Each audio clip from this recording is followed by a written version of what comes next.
If it doesn't, we go back to doing what we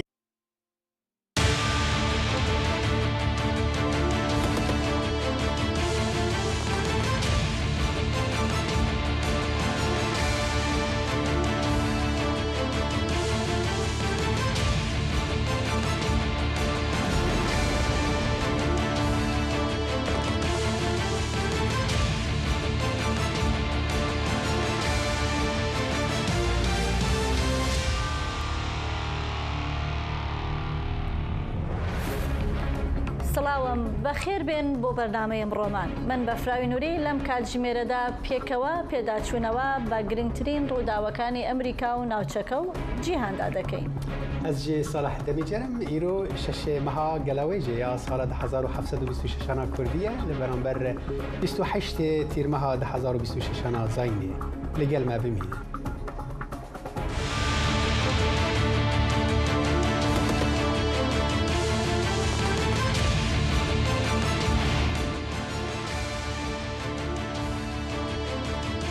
ترامپ پێشوازی لە نەتەنیاهۆ کرد و هۆشداری دایە ئێران.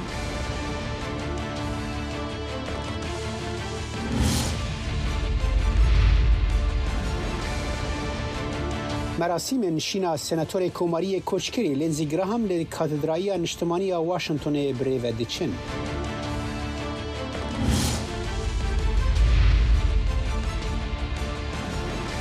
ئێران بەردەوامە لە هێرشەکانی بۆ سەر هەرێمی کوردستان و حزبەکانی ڕۆژهەڵات.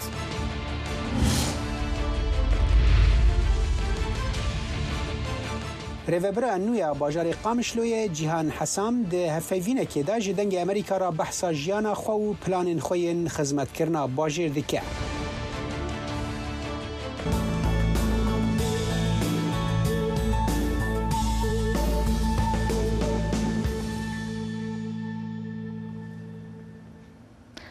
لە سەرەتای بەرنامەکەماندا دەچینە سەر گرنگترین ڕووداوی ڕۆژ و یەکێک لە ناوەندە سەرەکیەکانی بڕیاردانی سیاسی لە جیهاندا لە کاتێکدا کە ئاڵۆزیەکانی نێوانتاران و واشنگتۆن بەردەوامە دۆناڵد ترامپ سەرۆکی ویلایەتە یەکگرتووەکانی ئەمریکا ڕایگەیاندووە ئەگەر دانوستانەکان شکست بهێنن ئەوە هێرش و فشارەکانی سەر ئێران زیاد دەکات. بۆ زانیاری زیاتر دەچینە لای پەیامنێری کۆشکی سپیمان هیوا سەلام. هیوا لە کۆشکی سپی چی هەیە؟ وەک دەزانێت ئەمڕۆ ڕۆژێکی قەرەباڵغ دەبێ بۆ کۆشکی سپی و سەرۆکتراب چەندین دیداری هەیە و هەیشی بووە. تەوەری سەرەکی گفتوگۆکان لە واشنگتۆن چ بوون؟ سڵاو هاتوچوون لە واشنگتنی پایتەختی ئەمریکا گەرم و گوڕە. ئەمڕۆ دوو ڕووداوی گرنگ لێرە ڕوودەدەن. سەرەتا لە کۆشکی سپی ئەمڕۆ دۆناڵد ترامپ پێشوازی لە دوو سەرۆک کرد. یەکێکیان سەرۆکی ئۆکرانیا ڤلادیمیر زێلێنسکی، هەروەها سەرۆکوەزیرانی ئیسرائیل بنیامین نەتەنیاهۆ. گفتوگۆکان لەبارەی پرۆسەی ئاشتی لە نێوان ئۆکرانیا و رووسیا هەروەها پەیوەندیدار بە لێدانەکان لە ئێرانەوە بەردەوام بوون. وتەبێژی کۆشکی سپی کارۆنل لیڤیت کەمێک بەر لە ئێستا ڕاگەندراوێکی بڵاو کردەوە و گوتی کە گفتوگۆکان زۆر باش بوون و بەرهەمدار بوون. ئەم بەیانیەش دۆناڵد ترامپ سەرۆکی ئەمریکا بۆ فۆکس نیوز بە تەلەفۆن قسەی کرد دەربارەی ئێران کۆمەڵێک زانیاری نوێی خستە ڕوو، گوتی کە ئەوەی هەیە ئێستا دەرفەتێکە بۆ ئێرانیەکان بۆ ئەوەی بتوانن کەڵکی لێوەربگرن، چونکە ئامانجی ئەمریکیەکان لەگەڵ ئێران گەیشتنە بە ڕێکەوتنێکی بەرهەمدار، ئەگەر نا دەگەڕێنەوە بۆ لێدان و لێدانی ئەم جارە زۆر جیاواز دەبێت لە جارەکانی پێشووتر. با گوێ لە قسەکانی دۆناڵد ترامپ بگرین لەو بارەیەوە. فەرموون.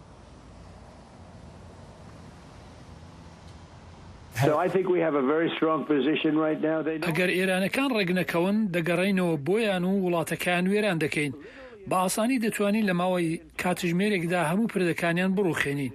بەڵام دروستکردنی پردێک یان ناوەندێکی بەرهەمهێنانی وزەت دایان ساڵی دەوێت. بۆیە من لەبەر خاتری 91 میلیۆن خەڵکی ئێران وام نەکردووە.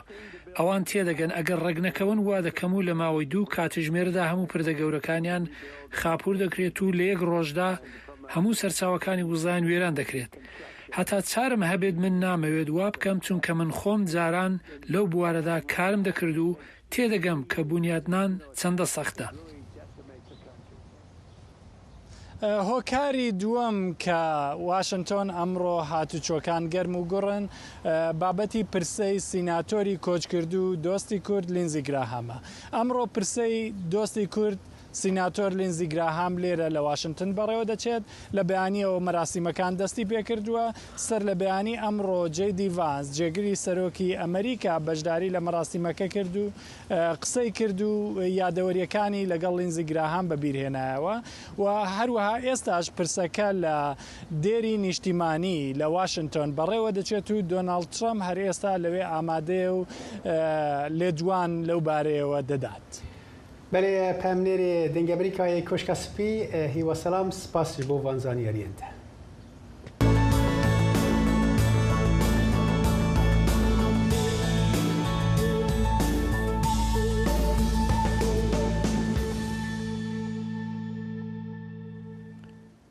مجی کۆشکە سپی دچن وەزارەتە دەرەوەی ئەمریکایە کۆ دەبێژە گەڕاندنا دانوستاندن ناوبەرە لبنان و ئیسرائیلێدا لەسەر گەیشتنە ڕێکەفتنێکی دێ هەفتەیە بێ وەرەلدارخستن پامنێری دەنگی ئەمریکای وەزارەتە دەرەوە سۆران خاتری ژوەر زانیاریین بهترانە.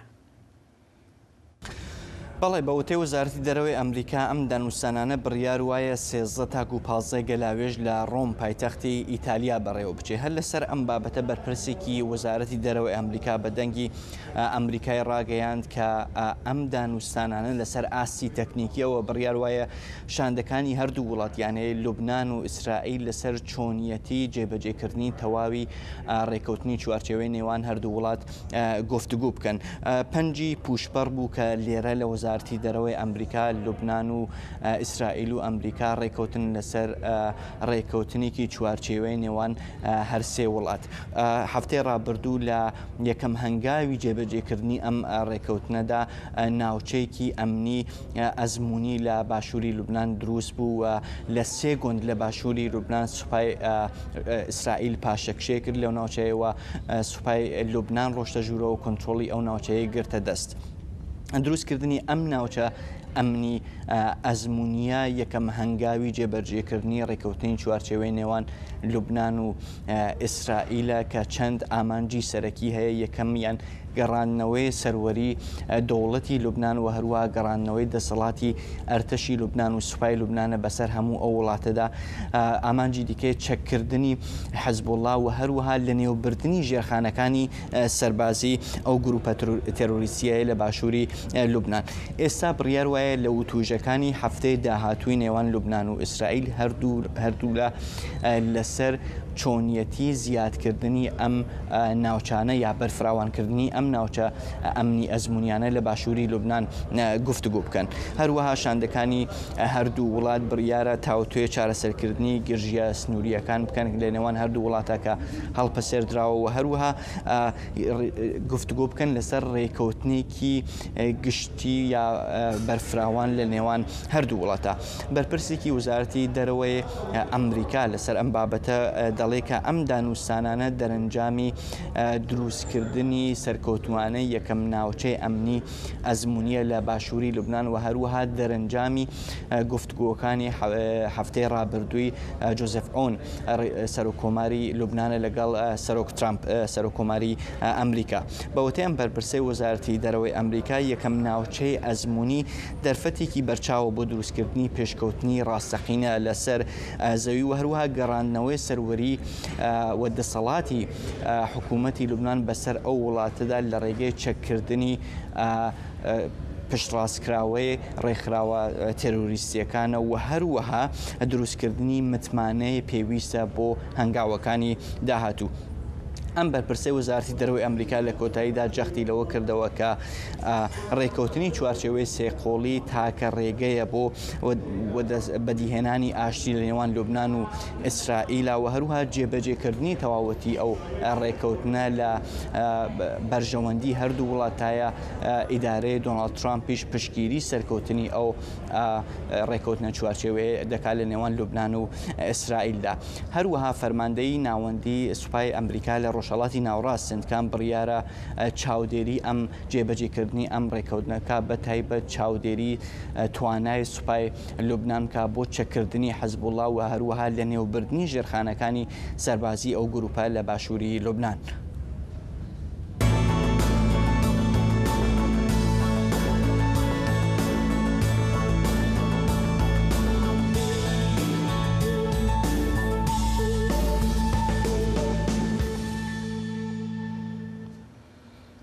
ئەمڕۆ کۆنگرس و بەرپرسانی ئەمریکا بە بەڕێوەبردننی مەراسمێکی فەرمی ماڵاواییان لە سێناتۆر لێنزی گراهام کرد. گراهام لە 11 ئەم مانگەدا کۆچی دوایی کرد. بۆ چەندین ساڵ ئەو کەسایەتێکی ناسراوی کۆنگرسی ئەمریکا بووە و چەند کاتژمێرێک لەمەوبەریش تەرمی سێناتۆر گراهام گواسترایەوە بۆ کۆنگرس بۆ ڕێزگرتن لەو ساڵانەی کە لەم دامەزراوەیەدا خزمەتی کردووە. ئەندامانی کۆنگرس لە هەردوو حزبەوە سەرخۆشی خۆیان دەربڕی ستایشی ڕۆڵ و پێشینەی سیاسی ناوبراویان کرد لە ماوەی ساڵانی کارکردنیدا.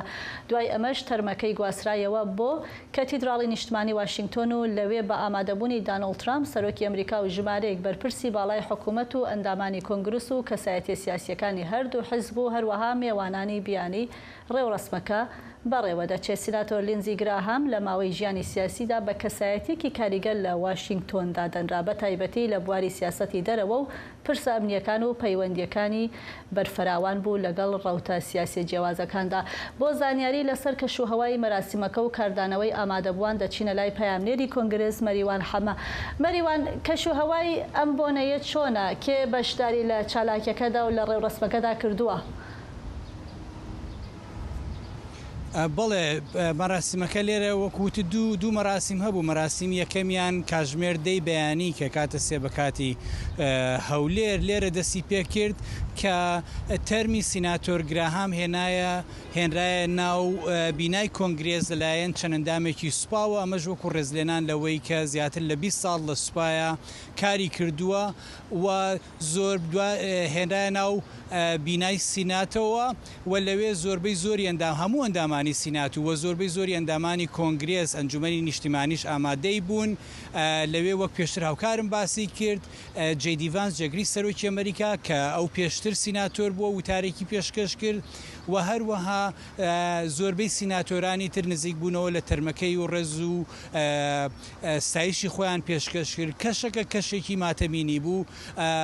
سیناتۆر لینزی گراهام لە بینایی پشتی منەوە زیاتر لە 20 ساڵ لەوێ کاری دەکرد و دەوامی دەکرد وەکو نوێنەری ویلایەتی ساوت کارۆلاینا و زۆربەی زۆری تەواوی ئەندامانی سیناتیان ناسی، زۆربەی زۆری ئەندامانی کۆنگرێز و ئەندامانی میدیا کەناڵ جیاوازەکانی میدیا هەموو کەسێک سیناتۆر لینزی گراهامی ناسی. لەبەرەوە کەشەکە کەشێکی ئارام و کەشەکە کەشێکی ماتەمین ئامێز بوو بۆ ڕێزگرتن لە ژیان و کاریە و سیناتۆرە. باشە مەریوان، یعنی پەیام و ئاخەفتنین هەری گرنگ دناڤاوین کۆتە بەحساوان کردیدا دەوێ مەراسیمێدا چ بوون و سیناتۆر گراهام بهتر چاوە بۆ هاتە بە بیر ئانین و سەرکەفتنین وی چاوە بەحساوان دەبوو. بەڵێ زۆربەی زۆری سیناتۆرەکان باسییان لە کاری ئەو کرد لە چۆنەتی هەڵسوکەوت و مامەڵەی ئەو کرد. جێدی ڤانس جێگری سەرۆکی ئەمریکا وەکوتمە و پێشتر سیناتۆر بووە وتی باسی ئەوەی کرد کە سیناتۆر لینزی گراهام کەسێکی زۆر سوابەتچی بوو و حەزی لە نوکتەوانە دەکرد و هەروەها وتی زۆر مەحاڵ بوو ئەگەر ببینایە یا بدناسیایە زۆر مەحاڵ بوو نەتوانایە خۆشی بوێت. سەرۆکی سینات جۆن تون وتی هەموو ڕۆژێ من ئێستا هەست بەوە کەم کە ئەو دوورە لێمان، یعنی هەست بە جێگای جێی خاڵی یەکەم. زۆربەی زۆری سیناتۆرەکان باسی لەوەیان کرد کە چۆن ئەم جگە لەوەی کەم بڵین لە پارتی کۆماری خواز بووە بەڵام هەمیشە لەگەڵ تەواوی ئەندامانی سینات ئیشی کردووە ئەوەی کە توانی بێتی و سەبارەت بە گرنگترین کارەکانیشی راپۆرتێکمان بۆ ئامادە کردوون کە تایبەتە بە گرنگترین کارەکانی لەسەر دۆزی کورد بابێکەوە تەماشای بکەین. لە سەرانسەری کوردستان سیناتۆر لینزی گراهام وەک یەکێک لە بەهێزترین لە داکۆکیکاران لە کوردیاری دەکرێتەوە. لە ماوەی زیاتر لە 2 دەیەی کارکردنی لە ئەنجومەنی پیرانی ئەمریکا گراهام دەنگێکی ناسراو بوو بۆ بەرگریکردن لە کورد.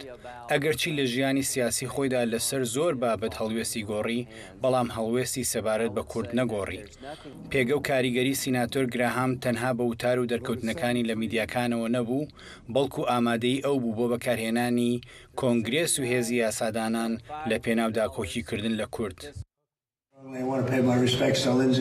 دەمەوێت سەرخۆشی خۆم بۆ لینزی هاوڕێمان دەربڕم. هاوڕێ هەمومان بوو. بەڕاستی کەسێکی زۆر باش و سیاسەتمەدارێکی زۆر باش بوو. هەواڵی مردنی سەختە لەگەڵ هەموو کەسێک دەگونجا و ئەگەر لەگەڵ کەسێک نەگونجایە ئەوە یەکسەر دەیانزانی کەسێکی کە لە ڕق بوو بەڵام لە هەمان کاتدا پیاوێکی باشیش بوو. یەکێک لە گرنگترین کارەکانی گراهام لە سەردەمی شەڕی دژی داعشدا هات. ئەو یەکێک بوو لە دانەرانی یاسایەک لە ساڵی 2015 کە ڕێگەی بە حکوومەتی ئەمریکادا ڕاستەوخۆ چەک و یارمەتی سەربازی و ڕاهێنان بۆ هێزەکانی پێشمەرگە لە عێراق و سووریا دابین بکات. گراهام دەیوت کە هێزەکانی پێشمەرگە باشترین هاوپەیمانی سەربازی ئەمریکان و شایستەی پشتگیری و هاوکاری ڕاستەوخۆن. لە سەرەتای ئەم ساڵدا پاژەوی هێزەکانی حکوومەتی نوێی سووریا چەندین جار هێرشیان کردە سەر هێزەکانی سووریای دیموکرات، سیناتۆر گرام پرۆژە یاسای کورد بپارێزەی پێشکەش کرد. ئەو پرۆژە یاسایە داوای سزادانی ئەو کەس و لایەنانە دەکات کە بەشدار دەبن لە هێرشکردنە سەر هەسەدا. سیناتۆر گرام باوەڕی وابوو کە ئەمریکا دەبێت پشتگیری کورد بکات چونکە شانبەشانی ئەمریکا لە شەڕدا جنگاون. بەڵێ ئێستا تەرمی سیناتۆر گراهام گەشتۆتە کەنیسەی نیشتیمانی لە واشنگتن کە لەوێ مەراسیمێکی کە لە ئەو ئاسیابێ بۆی ساز دەکەن بۆ ڕێزلێنان سەرۆک ترەمپ بڕیارە لەوێ وتارێ پێشکەشکا و چەندین کەسایەتی تر وتار پێشکەشەکەن سەرکردەی جیهانی ئەوانەی کە ئامادە بوون بە بنیامین نەتەنیاهۆ لەگەڵ ڤڵۆدیمیر زێلێنسکی ئەوان ئامادە بوون و بڕیارە دوو کاتژمێر بخایەنێ ئەو مەراسیمە لەوێ. پاشەوە جارێک ترێ گوازرێتەوە بۆ ویلایەتی ساوت کارۆلاینا لەوێ بڕیارە چەند مەراسیمێکی بۆ ساز بکرێ و هەر بەو بۆنێ بە هۆی کۆچی دوایی سیناتۆر لینزی گرامەوە بڕیارە یەکێ لە بنکە سەربازیەکان لە ویلایەتی ساوت کارۆلاینا ناوەکەی بگۆڕێ بکرێ بە ناوی ئەوەوە. بەگشتی سیناتۆر گرام کاریگەرێکی زۆری لەسەر واشنگتن هەبووە.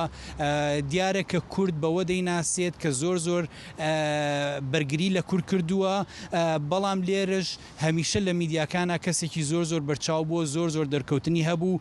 سیناتۆر گراهام بە یەکێک لە بەهێزترین دەنگەکانی ئاسایشی نیشتیمانی و سیاسەتی دەرەوەی ئەمریکا دادەنرا و بەردەوام بەرگری لە دوو دۆز زۆر بەلایەوە گرنگ بوو کردووە. یەکەمیان ئۆکرانیا بوو، دووەمیشیان کورد بوو. بۆیە لێرە ئەمڕۆ بە تایبەتی سەرانسەری ڕۆژەکە کاری سینات هەتا سعات ئەنجومەنی سینات بە تایبەتی تا سعات 6 ئێوارە هیچ کارێکیان نەبوو، تەنها ئەو مەراسیمە نەبێت و ئێستا هەتا دوو کاتژمێری تر مەراسیمەکە لە کەنیسەی نیشتیمانی بەڕێوە چێت و پاشەوەش تەرمەکەی دەگوازنەوە بۆ ویلایەتی ساوت کارۆلاینا بۆ ئەوەی چەندین مەراسیمی تر بکرێت. باڵێ مەریوان حەمە پایامنێری کۆنگرسی دەنگی ئەمریکا، سپاس بۆ زانیاریەکانت.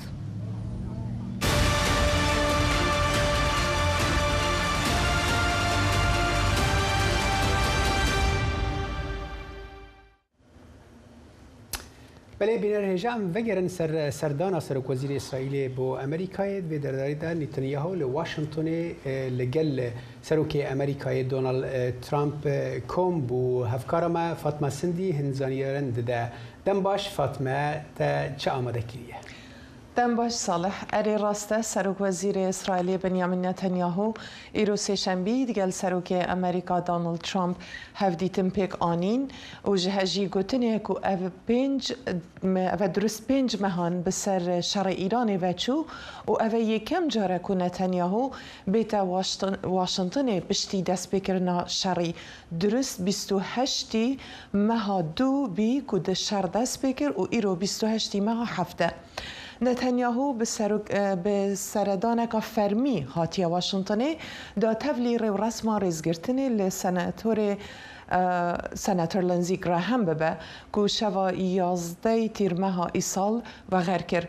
اوی ماه دو و دست بکرنا شر امریکی و اسرائیل لدجی ایرانه یکمین دیدار هر دو آلی به هفره پیک بینن هرچند که بری شری نتانیاهو 8 جاران سردانا امریکای کربی برنگکی فرمی بری نتانیاهو جوالات خودر که و گود چپی نوید که مجارا روژه وامه لدور شر ایرانیه آرمانجامه پاراستن و بروانی کرنج آخا اسرائیلیه لشری و بگدادان گرانن کل 2 هفته بوریجی به سر ایران دهاتن انجام دان جعالی امریکای و إسرائيل ودر بو نتانياهو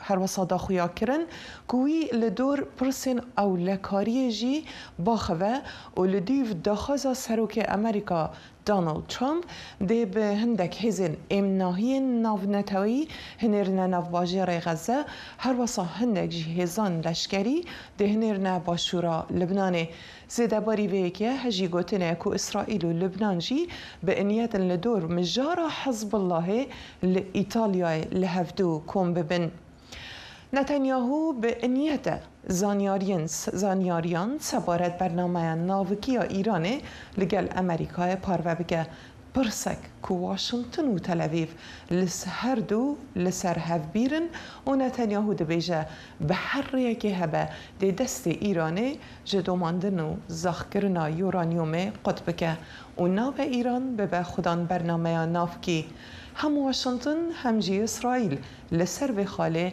آماده نینن که بردینان جبوی حکومت ایران بکن. بله. سپاس فاطمه با ام راپورتا. بڕیارە گەورەکان لە واشنگتۆن دەدرێن. لە کۆنگرێس ئێمە لێرە پرسیارەکان دەخینە بەردەم دەسەڵاتدارانی ئەمریکا. لێرە لە وەزارەتی دەرەوەی ئەمریکا. زانست لەگەڵ زانیاری سەرنجڕاکێشەکان. نەرنێن جیاواز لە دۆر ڕوودانە. خوێندەکانی ڕۆژوو ڕاو بۆ سوونەکانی ئێوە. بەشی کوردی دەنگی ئەمریکا ئامادە لە ناوەندی ڕووداوەکاندا. نوچەیەن واشنطن بلەز و وەرگیلی دگهینن وە. دەنگی کوردان لە دڵی واشنگتۆنەوە.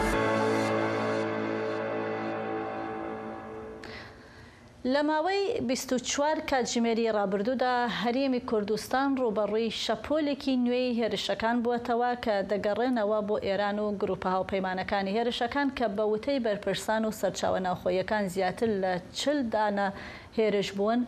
ناوچە جیاوازەکانی لە هەرێم کردووەتە ئاماژەم هێرشانە جگە لەوەی زیانی مادیان بە هەندێک ناوچە گایاندووە بووەتە هۆی ئاگرکەوتنەوەش لە بەشێک لە سامانە سروشتیەکانی کوردستان و دارستانەکان و شاخەکانی ئاگر تێبەرداوە و ئەمەش بووەتە هۆی نیگەرانی سەبارەت بە لێکەوتەی ئەمنی و ژینگەی. بۆ زانیاری لەسەر ئەم هێرشانە دەچینە لای پەیامنێر دیار جەماڵ لە هەرێمی کوردستانەوە. دیار ئەو کاتت باش هێرشەکان بۆ سەر هەرێم تا چەند چڕتر بووەتەوە یا ئامانجی ئەم هێرشانە تەنیا پێگەی حیزبەکانی ڕۆژهەڵاتی کوردستانە یان ناوچەکانی دیکەشی لە هەرێمی کوردستان کردووەتە ئامانج؟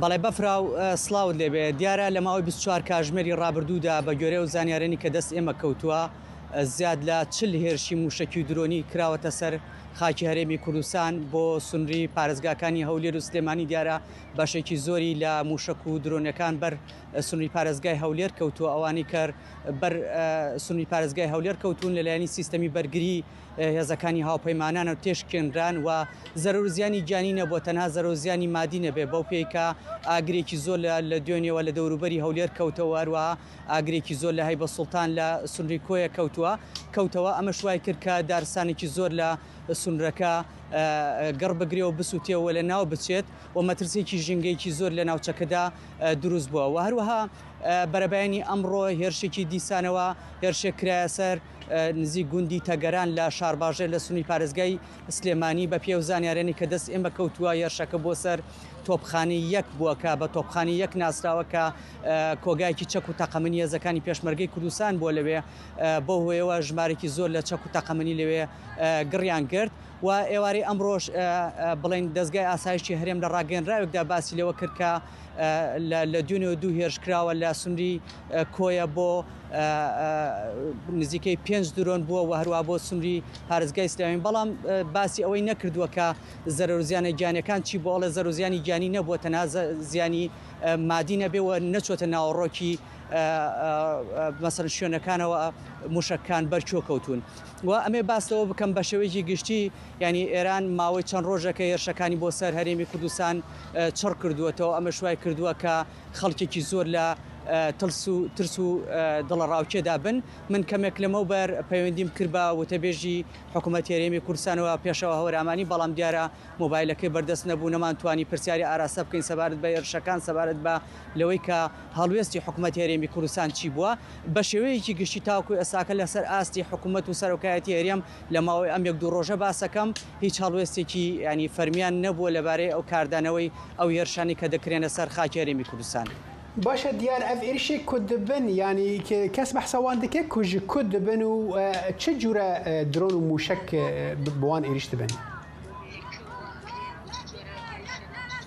بەڵێ بەپێی ئەو زانیارانەی کە بە ئێمە دراوە لە سەرچاوە فەرمیەکانەوە باسییان لەوە کردووە کە ئێران و گروپەکانی هاوپەیمانیان لە عراق بە شێوەیەکی گشتی زیاتر درۆن بەکارێنن درۆنەکانیش چەند جۆرێکە ئەوەی کە بە ئێمە وتراوە جۆری درۆنێکیان پێوترێت مەجاهید کە دوو موشک هەڵەگرێەوە خۆکوژیە خۆشی کاتێک ئامانجەکەی ئەپێکێ بە موشەکان دواتر ئەتوانێت هەر درۆنەکە کە ئاراسی ئەو شوێنیەکە بیتەقێنێتەوە واتە ئەو جۆرە درۆنیان زۆر مەترسیدارە و وەکوتم چەند جۆرێک درۆن بەکارێنن لە هەرێمی کوردستانە و درۆنێکیان دوو پستۆنە درۆنێکیان 4 پستۆنە ئەوەی کە بە ئێمە وتراوە دیارە هەندێک لە درۆنەکانیش بێدەنگن تاوکۆ و کاتی ئامانجەکانیان ئەپێکن و ئەمە جگەلەوەی کە ڕۆژانە موشکی خەیبەر و جۆرەکانی دیکەی موشک لەلایەنی ئێرانەوە ئاراستەی هەرێمی کوردستان دەکرێت و ئەم زانیارانەی کە من باسم کرد هەردێک لە ئەدیب خالیدیان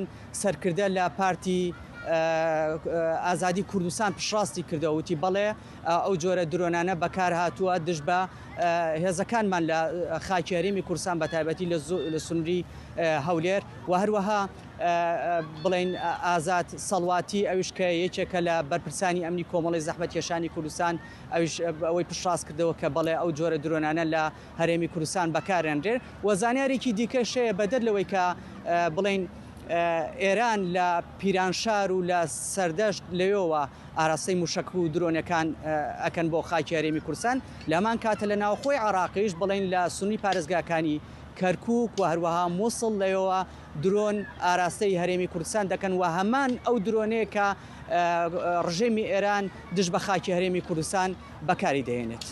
بەڵێ پەیامنێر دیار جەمال چ هەرێما کوردستان عێراقی سپاس بۆ وان ئاگاهیەنتە. بڕیارە گەورەکان لە واشنگتۆن دەدرێن. لە کۆنگرێس ئێمە لێرە پرسیارەکان دەخینە بەردەم دەسەڵاتدارانی ئەمریکا. لێرە لە وەزارەتی دەرەوەی ئەمریکا زانست لەگەڵ زانیاری سەرنجڕاکێشەکان. نەرینێن جیاواز لە دۆ ڕوودانە. خوێندەکانی ڕۆژوو ڕاو بۆ سوونەکانی ئێوە. بەشی کوردی دەنگی ئەمریکا ئامادە لە ناوەندی ڕووداوەکاندا. نوچەیەن واشنگتۆن بلەز و وەرگیلی دگهینن وە. دەنگێ کوردان لە دڵی واشنگتۆنەوە.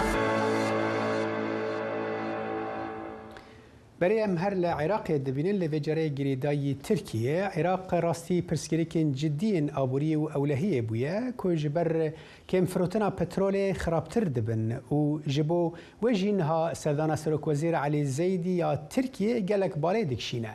Çavdêr dibêjin ku ew sînorê hevdîtineke dîplomasî derbas dike bo gaveke girîng ji bo baştirkirina têkiliyên aborî, xurtkirina ewlehiya sînor û dîtina riyên nû ji bo piştgiriya aboriya Iraqê. Raporta Diyar Cemal agahiyên bêhtir hene.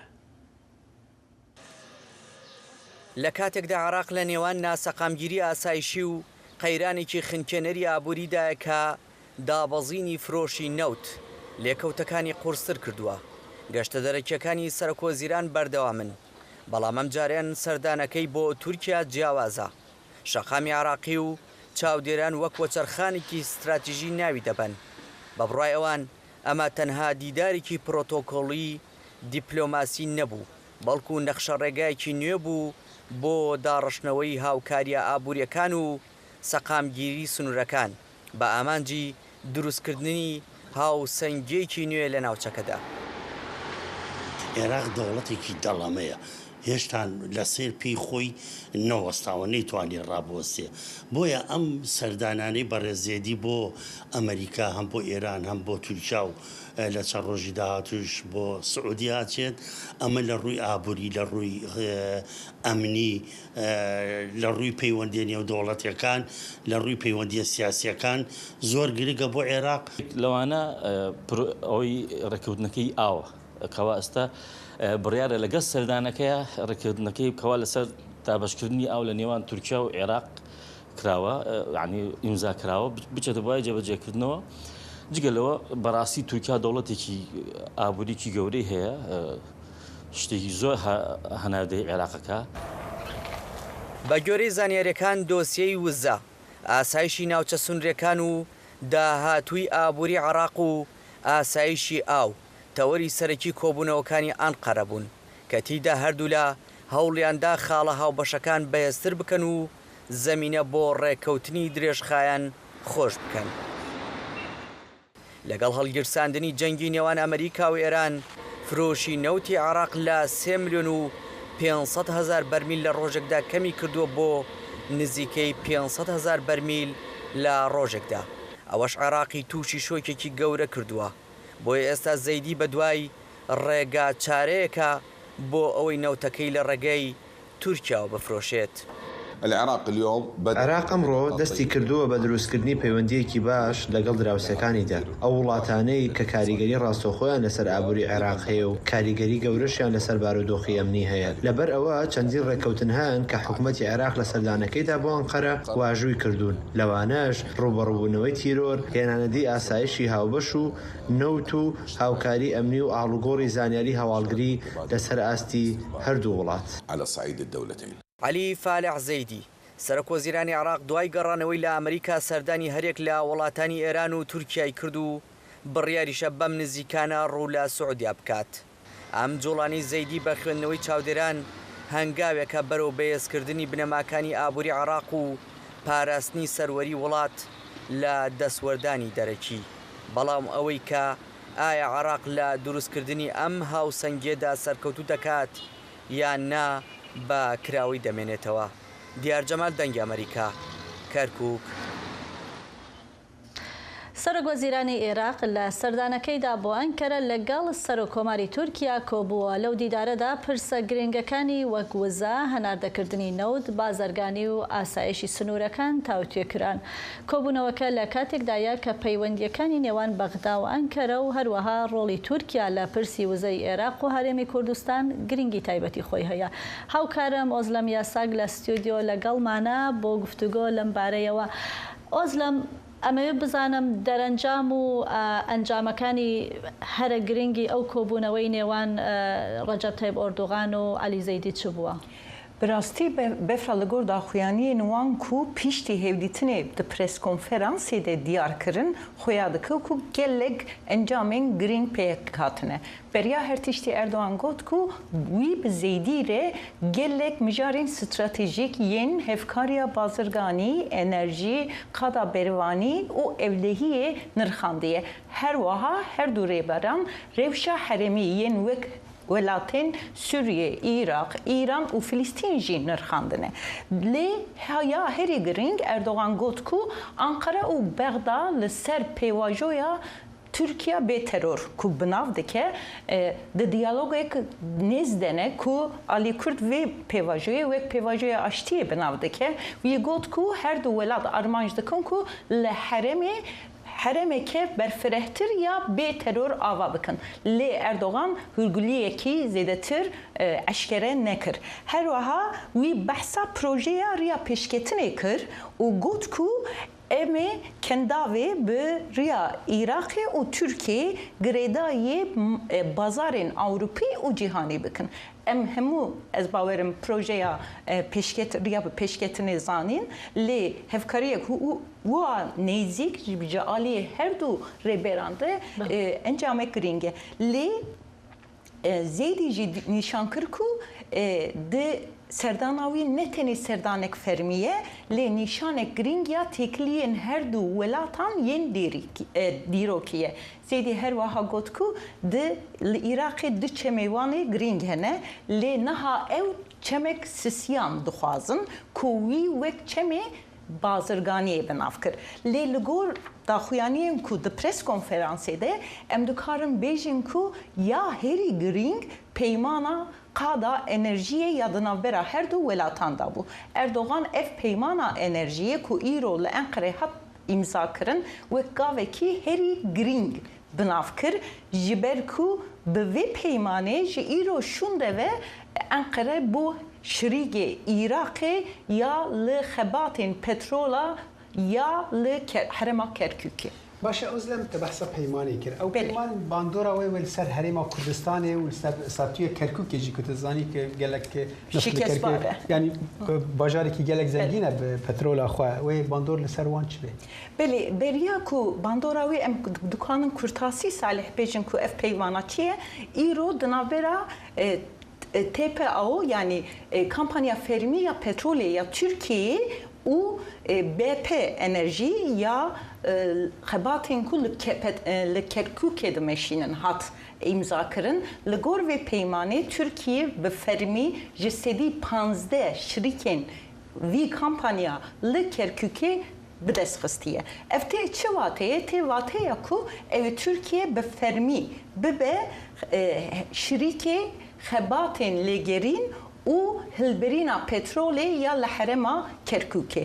Ev tê çi wateye ji bo herêma Kurdistanê û Kerkûkê wekî tê jî destnîşan kir Kerkûk hem ji alî petrolê pir dewlemend e lê aliyên din de jî di aboriyê de şikestbar e û nakok e. Ji ber wî jî em ê bibînin rojên pêş de gelo ev peymana bi xwe bandorek çewa di navbera Baxda Ankara û Hevlêrê de dike lê li gor daxuyaniyên her du rêberan rolek ya jî behsa herêma Kurdistanê nehat kirin.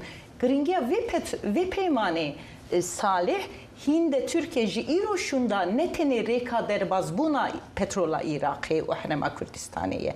Lê bi fermî hevkarê lêgerîn û hilberîna petrola vê herêmê ye jî. باشه ازلم yani te behsa peymana em bêjin rêkeftina enerjiyê di navîna welatan kir tu berî wê jî behsa ewlekariya di navîna hed welatan kir ku Tirkiye dibêje ewa nehîştina terorê û Kurd dibêjin pêvajoya aştiyê tu peymanên wiha îmza bûn behsa wan bû nebû ragihandina Tirkiyê behsa min jî li gor daxuyaniyên fermî yên her du rêberan Erdogan hûrgilî neda lê ez bawer dikim ku ji sibe şunda em ê pirtir vî agahiyên di vê hevdîtinê da çi ne çi hûrgiliyan bêtir bihîzin û behs bikin. Tenê Erdogan destnîşan kir ku ew Baxda û Ankara di nav diyalogek pir nêz de ne.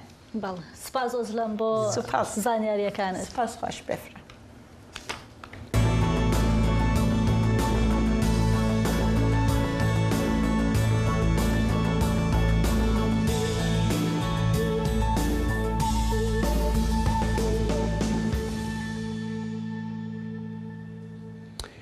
ام جارك دن وگرن امریکای و بحثا سردانا سروک وزیری اسرائیلی بو امریکا و کمبونا ویل گل سروک امریکا دونالد ترامپ بکن ده نزیک بون و سردریا به دوسیا ایران را شیرو وکار ده بجن کو امریکا و اسرائیل جسدی صد همان ارمانجان پاروناکن او بحثا جیاوازین ده هن هلوستو پلانین هر دو ولاتین هفبنده دکن گلو داخوازن اسرائیل ده درباره ده امریکای چنو امریکا چاوا دکاره بمینه پشتگرا به هزا اسرائیل ده همان دمه ده جی برجواندین خوین هرم و ناونتویجی بپاریزه جبو گوتو بیشکرنا و مجارین ها لیکولینر جنگ ساگنچ جورج واشنطن پایتخت تولیم دبه دما باش رزدار ساگنچ ده دسپیکی دا از دخوازم تو سردانا نتانیاهو یا واشنطن بنرخیری او یکم سردانا وی پشتی کو امریکا و ایران دست به ایریشن دجی امریکا و اسرائیل پشتی دست به ایریشن دجی ایران کرن تایبتمندیا و سردانه چیه و گلو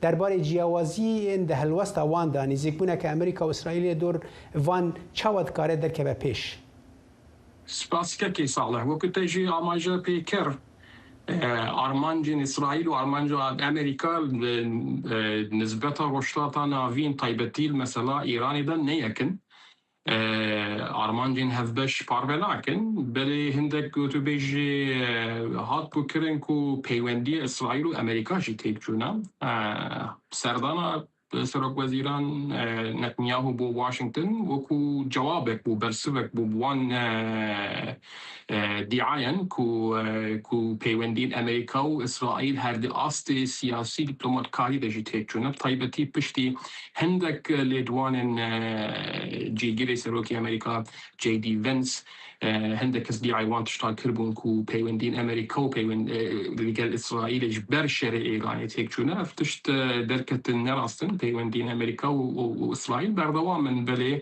ارمانجين هفبش هنا دخواز اسرائیل جی حکومت امریکا و کو زخت لسر ایران بردوام بید چه بش شیوازه عسکری بید چه بش شیوازه دن بید تایبتی بو برنامه کی بو ایران بیت دان جبو تکشکاندن رژیم ایرانی در وقتی کی نیزک ده اسرائیل تید گهد کو هندک آرمانج لإيراني هات پیک هاتن و امریکا نشید نکارد بارمان جوان بردوام بید وکو نهیلانا خامنه‌ای وکو نهیلانا هندک کلوپلن اتمی وکو نهیلانا جیرخانه که عسکری لإيراني بله بجلای اسرائیل و افتش نبسه نکافیه دوید بردوامی که بیت کردن دوید برنامه که بو اوی بیت دان و اپوزیسیون ایرانی بکاره بید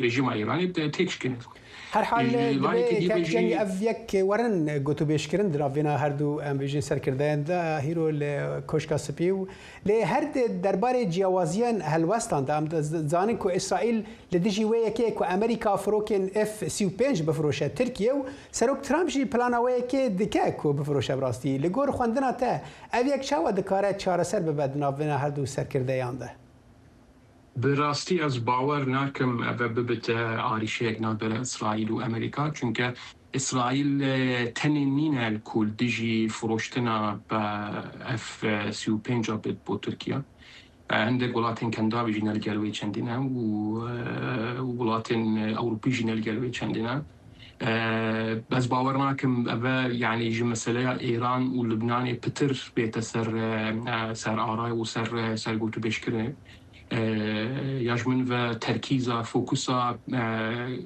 جوين ترامب ونتنياهو دبن سر لبنان وإيران بن تايبتي كنداف وحرمزي بن مسألة F-35 مسألة كا دعائية وأجر F-35 بو تركيا بفروشتن أفجي پسند كرنا كونغرسي دفيت پسند كرنا حكومة أمريكا تمامي دفيتن والپسند كشريك برنامج F-35 دبيتن ده تنيا دستي سروك ترامب ده كل كوشكا سبي افتش بيت بعسكرين وقرار كي بوستر بيتدان مهم نقطة إنجرين هاد نافبرا إسرائيل وأمريكا إيران ولبنان طيبتي روشة لبنانية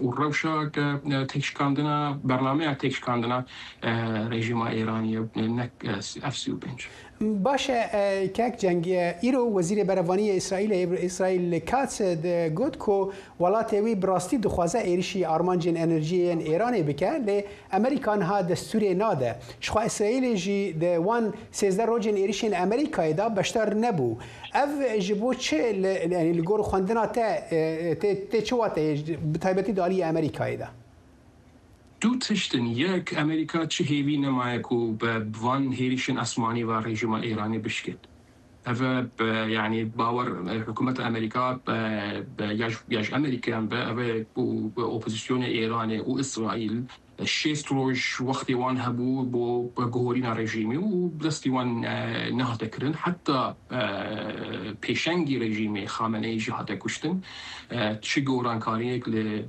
لتهرانی نبو و برهند پشتی هدف گرتنا تمامی جیرخانه عسکری ایرانی امریکا چه عمل نمایه که هیریشن اسمانی بکاره بید اف آرمانجی پیت بیند جلایکی دیو مسئله هرمزی و مسئله کاریگری شر ایران لبازرگانی جهانی کاریگری که مصدر لسر آبوری امریکا هی و کاریگری یعنی تأثیر شری لسر اسرائیلی که امتر بر هند اسرائیل و امریکا همان وکود بیجی همان داپرده همان ارمان جدنین اسرائیل خوازت امریکا نکو دخواز اسرائیل نه ابکو شرجاره کادی دست پید کرد دخواز اسرائیل نه ابکو هیریشن اسمانی وک هیوا سه چار جاره کادی دست پید کن لی دخواز ابکو برنامه کبد دخواز ابکو گوت بیجان نبرا امریکا و ایران نبن سبب آشتی که دور و درج نبرا ایران و امریکا برنامه هر بردوام بد کو رژیم ایرانی بشکت باشه اكيد جنگ دولي برنيت كم دما من كما يتخازن في برسيج بكم يعني اسرائيل لدور دوسيا لبنان وحزب الله تشجرا نزيكبونه كي دكا اگر هاتو امريكا وايران بجهن ركفتنكي دو نقطة هنا بمثلا دفايلا ملف لبناني ده يك إسرائيل ناخذت ملف اللبناني ببت ملف كي ناف قوتو بيجي نابر أمريكا وإيران ده ولقور إسرائيلي تشي حوجانين تشي سبب نينكو ولاتك دي وكو لبنان ببت بارشة تركفتنا إيران وأمريكا ده وفعلا جي يعني لبنان ولاتك جداية وإيران تجارنا قلت يقول لبنان جي تلستي حكم إيراني أفا يك دو حكومة أمريكا بشكل خاصت كو حكومة سوريا كاريجر تربط للبناني از بیجم پشتیا کندا و جولات کندا و سعودیه جهنه کو دمشق اپراسیونال دجی حزب الله چیکد لبنان نک اسرائیل وإسرائيل دفت أو مثلا جيل قال حكومة طوان بيتا نقاش كذا بريكو ببت أرماد جيشنا ألمان جاكي سيمجي فكشانا ارتيشا اسرائيل جي لبناني لغور اسرائيلي هيشتا لبنان نجيشتي ومرحله سياسي كو بكاربت حدود باشور اللبناني بباريزت حدود لبنان واسرائيل بباريزت هيشتا عندك دسكفتن سياسي دفيتن بيروتي حتى بقينا في مرحله او جي هين دموان نبويا ديارك وهين او دسكفت بدس نخست نحر حال من تشتا وقت لقوت وما وبكن دعوة بريد كم دماما أوقع سريدا لكولينر جنگ ساگنش تجور واشنطن مرا با سپاش بو وان آگاهی بڕیارە گەورەکان لە واشنگتن دەدرێن لە کۆنگرێس ئێمە لێرە پرسیارەکان دەخینە بەردەم دەسەڵاتدارانی ئەمریکا لێرە لە وەزارەتی دەرەوەی ئەمریکا زانست لەگەڵ زانیاری سەرنجڕاکێشەکان نەرنێن جیاواز لە دۆ ڕوودانە خوێندەکانی ڕۆژوو ڕاو بۆ سوونەکانی ئێوە بەشی کوردی دەنگی ئەمریکا ئامادە لە ناوەندی ڕووداوەکاندا نوچەیەن واشنطن بلەز و وەرگیلی دگهینن وە دەنگی کوردان لە دڵی واشنگتۆنەوە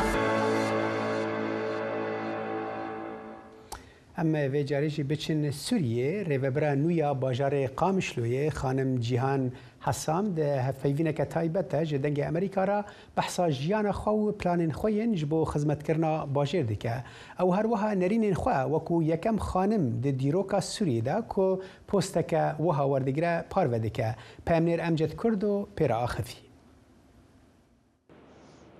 جيهان حسام كچكي كرد جديركا حمكويا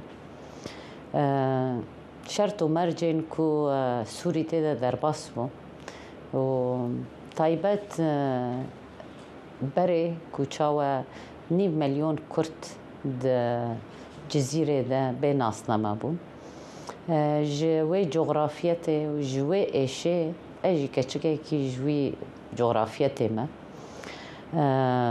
کوچرم من درفة لبريطانيا خوانت بشا علما جواكي وشابماني و هر از بخواد کارم وسا خو بدم ناسین هر خبات من جبو جواکی و خدمت جواکی و تمجی ناشطکی جن بوم لدو ما في جن اس دچم حتى رجع ایران شخو برین هاجی و گلک پست دریوبریه ده گرتنه ام بیجن و چه سود و چه فیر بون جوان ازمونه بره و ایرو چاوا سوده جوا ازمونا بگرن ده ارک خوینو ده براستی ارکانو بارکه مسئولیتکی یا گلکیه دنگ گلکی سیرو هاتم ور بلکی شرط مرجن کسوری توایجی تدا در باست به دما آوا کرنه ده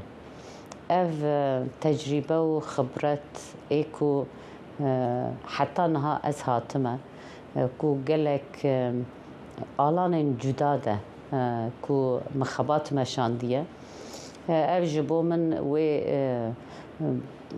رفرانسك به جبو من هيزكا وتايبت لقامشلو كو خديه واركا مدير منطقه ما وكو دسوري ده جارا يك جنكي كرت اركيكي وصا دغري واف بخاجي جبو يعني جبو من وق جنكي كرت مسؤوليتكي بيشنكتيه اف بيشنكتي جي دسكفتياتي دسكفتية قلي كردة دسكفتية قلي سوريا دسكفتية جنا سوريا أذكارم بيجم جن دسوري ذا حمي محافظة حمي باجارة باستثناء بدلكي برمزندا ما محافظة حسكي جا بدل دا جبوه دسوريا نو دجي أمي جي خابقرن يعني شخوتجي نها اني زمان اوه يكم جار ديروكا سوريا نودك و جنك اوه بوستي وردگره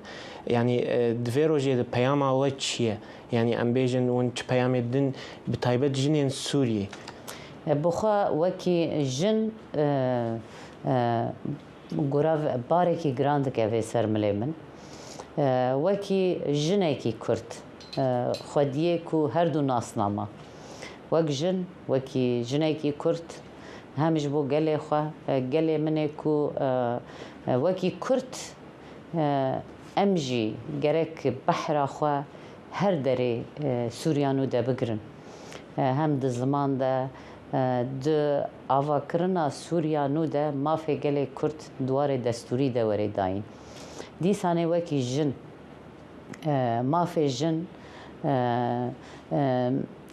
كوتا جن يعني چونكو دنگي جن ام دكارن بيجن نل گور حق دكي هاتيه داين اما اوه بلكي دريه كجبوما و از في دستكي جحمو جنه سوري دخوازم جبر يكم جنه كو اف ارقرت لي ويج حجن حمو سوري دجي ازي ببم دنگي واه وگرك اوجي ببن دنگي من آري كاربن و ام بكاربن دنگي جن لحمي محافظة بلند بكن هين بيتر بيشروجي كي كو هبه بجن ربه آواكرنا سوريا كي نو هبه ما في جن ربه بلي قالك سباس بو في دمات جمارة وقتان بريز ريبرا نافچه قامشلو جيهان حسام جوتیاریانی هەرێمی کوردستان گلەیی لە کێشەی فرۆشتنی بەرهەمەکانیان و نەبوونی پلانێکی ڕوون بۆ هەناردەکردنی بەرهەمەکانیان دەکەن. بەشێکی زۆریان دەڵێن نەبوونی بازاڕێکی گونجاو و نەبوونی پاڵپشتێکی تەواو بووەتە هۆی ئەوەی بەرهەمەکانیان نەفرۆشێن و ڕوبەڕووی زیانی دارایی ببنەوە. بەشی کشتتوکاڵی هەڵەبجە ڕایگەیاندووە تا ئیستا پلانی فەرمی بۆ هەناردەکردنی بەرووبوون پێشکەش نەکردووە، بەڵام بازاڕی هەفتانەی کشتتوکاڵی هەڵەبجە لە ڕۆژی هەینیەوە دەکرێتەوە بۆ فرۆشتنی بەرهەمەکانیان و بۆ ئەوەی دەرفەتێک بۆ با بڵێن ئەوانەی کە لە بواری کشتتوکاڵیە کار دەکەن بەڕەخسێنێ بۆ فرۆشتنی بەرهەمەکانیان. پەیامنێر فەرحان هەورامی لە هەڵەبجەوە ئەم راپۆرتەی بۆ ئامادە کردووە. لە کاتێکدا جوتیاران لە وەرزی گەرمی پێگەیشتنی بەرهەمەکانیاندان نەبوونی بازار و ساغ نەبوونەوەی بەرهەمەکانیان نیگەرانی کردوون وە خۆیان دەڵێن هاوسەنگی لە نێوان تێچوون و نرخی فرۆشتندا نەماوە و بەشێک لە ناوەندەکانی بەرهەمێنانی خۆیان لە کار خستووە. بەرهەمی دەرەکی تەسیرێکی زۆری کردو سەر بازاڕەکانی هەرێمی کوردستان زیاتر لە 60 بەیتەکانمان خەواندووە و ئیشی تیان ناکەین و ئێمە ئێستا لە کۆی 45 بیت تەنها لە 40 بەیتەکان ئیشی تیادا دەکەین. ساڵانە فێستیڤاڵ و هەفتە بازارە کشت و کاڵیەکان دەواازەیەک بوون بۆ ئەوەی جوتیاران ڕاستەوخۆ بەرهەمەکانیان تیایاندا بفرۆشن بۆیە داواکارن هەفتە بازارەکان بکرێنەوە. ئەو هەفتە بازارە بەڕاستی بازارێکی گرنگە بۆ جوتیار ڕاستەوخۆ لە دەستی جوتیارەوە بەرهەمەکانەکە بۆ کەسانی کە داخوازی ئەو بەرهەمەن هەم لە ڕووی سعریشەوە سعرەکەی گونجاوترە چونکە سعرەکان ئێمە لە جوتیارەوە ڕاستەوخۆ ئەگات بە ئەو هاوڵاتیانی کە داوایەکەن هیچ کری گواستنەوە و کری عمولە و بەقاڵیشی ناچێتە سەر. بە وتەی بەڕێوەبەرایەتی گشتی کشتتوکاڵی هەڵەبجە وەزارەتی کشتتوکاڵ و سەرچاوەکانی ئاوی حکوومەتی هەرێمی کوردستان هیچ پلانێکی بۆ ناردنە دەرەوەی بەرهەمی ناوخۆیی بۆ نەناردوون بەڵام ئەم هەینیە هەفتە بازاری کشتتوکاڵی هەڵەبجە بۆ جوتیاران دەکەنەوە. لە ڕاستیە ئێمە وەکو وەزارەتی کشتتوکاڵ هەتا ئێستا هیچ ئاگاداریان بڵێن پلانێکمان بۆ نەهاتوەتە خوارەوە تاوەکو ئامادەکاری بکەین بۆ هەناردەکردنی هیچ بەرهەمێکی کشتتوکاڵی بۆ دەرەوەی وڵات. بەڵام لێرەوە لە کەناڵی بەڕێستانەوە وەکو مژدانەیەک ڕایەگەنین بە هەم هاوڵاتیان هەم براجوتیارەکان کە ئەم هەینیە ئێمە بە خۆشحاڵیەوە هەفتە بازاڕی کشتتوکاڵیان بۆ وەکەینەوە لە سنووری پارێزگای هەڵەبجە. بە وتەی جوتیاران هیچ داشکاندنێک بۆ کڕینی ئامێری کشتتوکاڵی و دابینکردنی دەرمان لەلایەن حکوومەتەوە نەکراوە بەڵکو ئەو هاوکاریانەی کە هەن بەشێکیان لەلایەن ڕێکخراوە خێرخوازیەکانەوە دابین دەکرێن. هیچ هاوکاریەک نەکراوین لەلایەن حکوومەتی هەرێمی کوردستانەوە هەم لە ڕووی پێدانی ئامێری کشتتوکاڵی هەم لە ڕووی دابینکردنی با بڵێن لە ڕووی مادیەوە بۆ بەدەستخستنی تۆوی باش و سەمادی باش و دانانی بیر و سیستەمی ئاودێری باش. سەرەڕای ئەوەی کە حکوومەتی هەرێمی کوردستان لە وەرزی پێگەیشتنی بەرهەمی هاوردەکردنی ئەو بەرهەمانە قەدەغە دەکات کە لە ناوخۆدا پێگەشتوون بەڵام بە وتەی جوتیاران بەشێک لە بەرهەمە دەرەکیەکان بە قاچاغ دێنرێنە ناوەوە ئەمەش ڕەنجی ناوخۆی بێبایەخ دەکات و بەرگرانی سەرشانی جوتیارانی هەرێم دوو هێندە دەکاتەوە. فەرحان هەورامانی دەنگی ئەمریکا. بەڵێ ئەم ژوورژی دچن باژارێ کۆبانیەک و قوتبوونە ئەلکتریکی بووە پرسکرێکە کە ڕۆژانەیە خەلکێ باژێر ڕدوان بێزار ئاگاهی بێتر دوێ راپۆرتێدانە. ساعتên dirêj ên qutbûna elektrîkê li Kobaniyê vê pîra 75 salî neçar dike ku ji mala xwe ya qata duyemîn birive ser piyareyê da ku xweşgerma havînê biparêze. Em hindiro mirine. Ona kerebe hê, ona tiştakê, ama mirine, em nikol hindir rûnin. jar tenane, ama bê jar em keçep kene keriyo kulfatin, o germa havînê em hindir do mirine. Em keçep. Qutbûna elektrîkê divên demên dawî da gihîştiye zêdetirî 20 saetan di rojê da. Tevî ku hin neşteciyên li vir, xwe dispêrin enerjiya rojê, lê belê bi avabûna rojê ra ev enerjî winda dibe. û hin malbatên vir jî xwedîşiyan nînin ku bikaribin wê saz bikin. Em xwe didin, em nisok dikevin, dorina tixtûn, li mistashfonin, em çi bikin? Em derbas dikin. Ozorî me tîçka em wer derveş dikin. Ne hekmê me betorîn û toqon bisinên tune. Qutbûna berdewam a elektrîkê bandorê li hemû qadên jiyanê li Kobanî dike. Kargehên pêşesaziyê radwestin, buhayê xizmetguzeriyan bilind dibe û dahata rojane ya karkiran kêm dibe. نیروی برای هم 8 ساعت داشتیم. نام ساعت که دیدی داشتیم یه نشون. کربه هبه هم داشتیم. کربه تنه بیجی هم نشون. نه مساکینه. امالگی رو نشتینه. موضوع دیگه هم نکن موضوع تبامنین. موضوع لتر بی دلاره که یعنی. دسته انرژی و ریوبری هریمجی ابراهیم مسلم تو برسیف ندان. ریوبری نافچه کوبانیجی محمد دیار کرکو وان هولدان بر ریوبری بنداوی را کرنه داکو الکتریک زیاده بردن. لێ گوتنە کوژبەر گەرماهەیە مەترسی هەیە کو زیان بگێژە ئاڵاوێن بەنداوێ. فقطع جارجن حاليا جي وضع مزان زوزو ننو لو أكبر زود هاتن فدني جرمة ودني جرم دبي درجة محاول دقي حشتي صورت جمعة شاند المديري دقي حشتي فأنا نخازن إنه ضرر شبابه فداد خنن لذلك حمولة لسر كيم دكن. بجيش كنا فندن تندرستيين لكوباني ديار دكن. كوبا قطبونا إلكتريكي را ودبن باندورا برندبونا جرماهية دا روشن نخاشي يهنش لجيان دجوار بويا. بتایبەت زاروک و کەسن خودی نخۆشیên کرۆنیک. ڕضوان بێزار دەنگە ئەمریکا کۆبانی. بنەر هێژا بە vê raportên digehdawiya bernameya tacaretkirin şan bixîn. هەر شاد بن.